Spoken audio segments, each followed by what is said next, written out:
பின்னாடி அந்த கலர்ல நம்ம அப்படியே ஜாயின் பண்ணி விட்டுடலாம். கொடியோட நடு பகுதியில அசோக சக்கரம் போடுறதுக்காக இந்த கலரை நம்ம போட போறோம். அசோக சக்கரம் செய்யறதுக்கு இந்த ப்ளூ கலர் நூல் எடுத்து உங்க ஆள்காட்டி விரல்ல இது போல சுத்திட்டு, இந்த நூலை இது போல எக்ஸ் போல வச்சுட்டு, இந்த ஊசியை உங்க விரல் மேல இருக்கிற இந்த வளையத்துக்குள்ள இது போல விட்டுட்டு, அந்த பக்கமா இருக்கிற இந்த நூலை மெதுவா இழுத்தீங்கன்னா, இது போல ஊசியில மாட்டிடும். அப்படியே உங்க விரல்ல வெளியே எடுக்கணும். ஆள்காட்டி விரல்ல ஒரு வளையம் இருக்கும். ஊசியில ஒரு சின்ன வளையம் இருக்கும். அந்த சின்ன வளையத்துல இந்த ரன்னிங் நூல மெதுவா இழுக்கணும். இந்த பெரிய வளையத்த பிடிச்சுக்கணும். அப்போ இந்த சின்ன வளையம் சின்னதாயிடும். இப்போ ஊசியில இன்னொரு வளையம் கிடைச்சிரும்.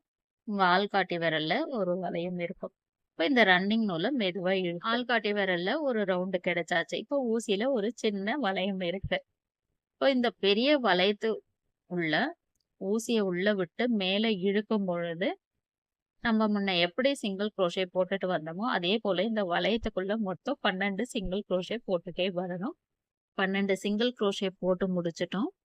இப்போ இது ரன்னிங் நூல். இதுக்கு கீழ ஆடிட்டு இருக்கிற அந்த நூல நம்ம கெட்டிமா பிடிச்சு இழுக்கணும். நம்மளோட ஸ்ட்ரென்த்துக்கு பிடிச்சு இருக்கணும். அதுக்குன்ட்டு ரொம்ப பிடிச்சு இழுத்தோம்னா அது அறுந்துரும்.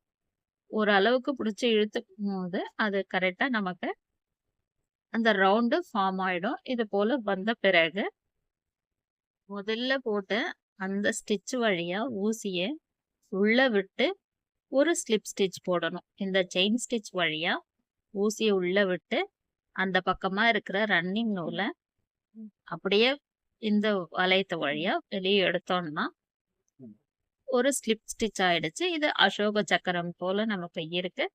இந்த ரன்னிங் நூல நம்ம கட் பண்ணி எடுத்துடலாம். ரெடி பண்ணி வச்சிருக்கிற கொடியில அசோக சக்கரத்த எப்படி அட்டாச் பண்ணலான்ட்டு பார்க்கலாம். ரெடி பண்ணியிருக்கோம் அசோக சக்கரத்தை இது போல கொடியோட நடு பகுதியில வச்சு பார்த்துட்டோம். கொடிக்கு பின்பகுதியில இந்த குரோஷேட் ஊசியை வச்சு இந்த நூலோட ஒரு பகுதி, அதாவது அசோக சக்கரத்துல நம்ம 2 நூல் கொடுத்துருக்கோம். அதுல ஒரு நூல் பண்ணு இந்த ஊசியில மாட்டி அப்படியே பின்பகுதியில இழுத்துட்டு, அடுத்த பகுதியிலையும் அதே போலவே ஊசியை பின்பக்கத்துல இருந்து மேலுக்கு எடுத்து இன்னொரு பகுதியில இருக்கிற அந்த ஒரு நூலை இந்த ப்ளூ கலர் நூலை பின்னுக்கு இழுத்துட்டு, இப்ப 2 பக்கமும் ப்ளூ கலர் நூல் வந்தாச்சு. இப்ப 2த்தையும் ஒரு முடிச்சு போட்டுருங்க.